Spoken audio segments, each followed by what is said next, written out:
In this tutorial, we'll study how to download and install Turbo C or Turbo C++ compiler on your Windows machine.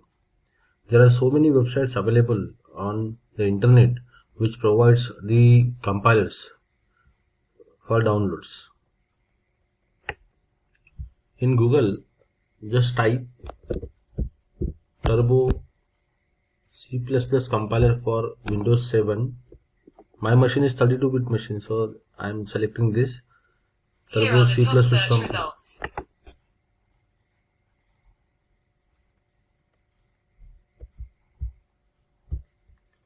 Click on the first link to download. Open it.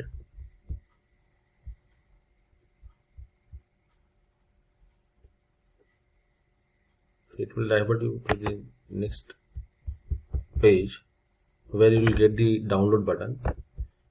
Here it is. Click on the download to download your file.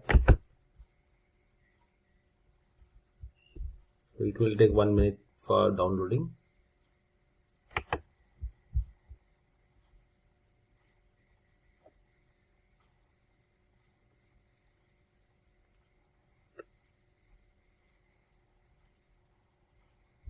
Here is your file. It is successfully downloaded on your machine. It is a zip file. You have to extract that file and then click on setup file to install it.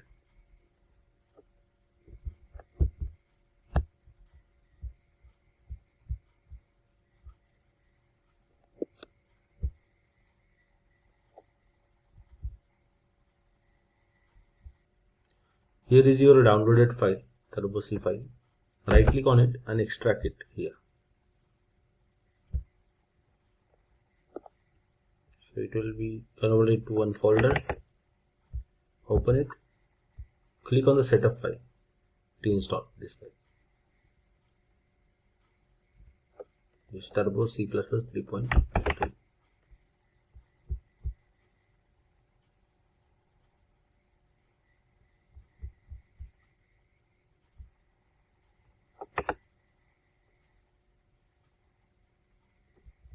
Now I already have one program on my machine, so I can go for modify.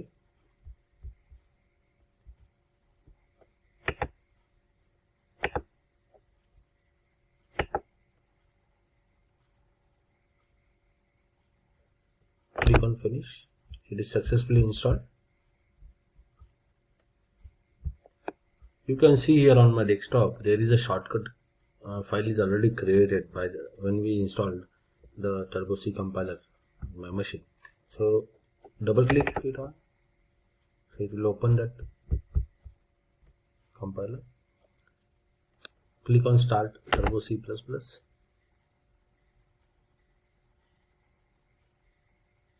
Here it is open now. Click on file and click on new file for opening.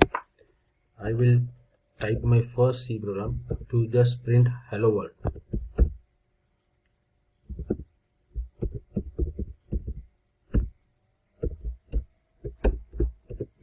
This is the header file that we need always, that is #include stdio.h.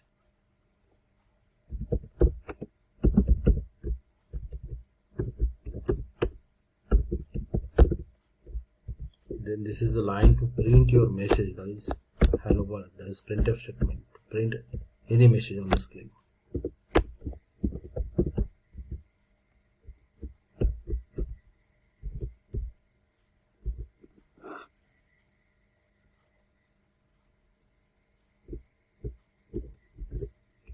Completed. Now to run this file, we'll click on first compile and then run. We'll check are there any errors in this file. So to compile the file, we have compile command here. Click on this compile. There are no errors. To run the file, click on this run.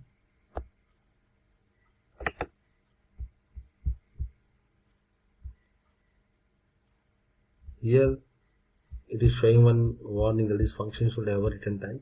So I will add one more statement here. Return 0. Save your file by the file name dot c. So here I'm giving the name to this file as first dot c. So that name will, okay, this is already existing file, so you have to give some another name to it. That's it. Overwrite the original file. So this file is overwritten on the previous file. Now you can see here the name of the file is now changed from no name to first.c. Again recompile your file. There are no errors and there are no warnings.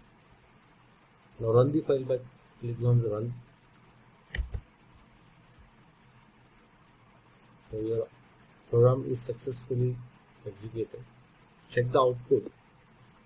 Just type alter F5.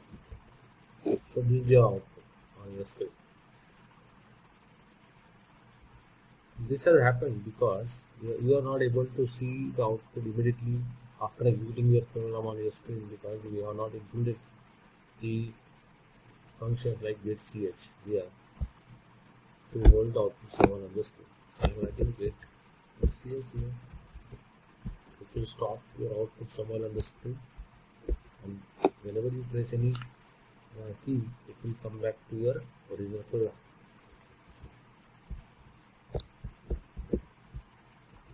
To use this getch function, we have to include one header file at the top, that is called -include conio.h, that is called as console input output.h header file, which is responsible for the output data display, formatting of output data display. Before putting anything from this program on my screen, I want to clear the previous outputs on the screen. To do that, we have clear screen function here.